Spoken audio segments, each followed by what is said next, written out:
ভারতবর্ষের সবচেয়ে সম্ভাবনাময় এলাকা ছিল আসাম এবং চট্টগ্রাম।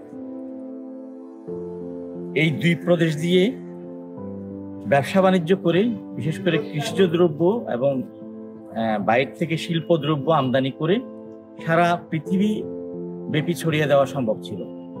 সেই কারণে ব্রিটিশরা 1890 থেকে 1903 সাল পর্যন্ত এই সময়ে এই আসাম বেঙ্গল রেলওয়ে স্থাপন করে।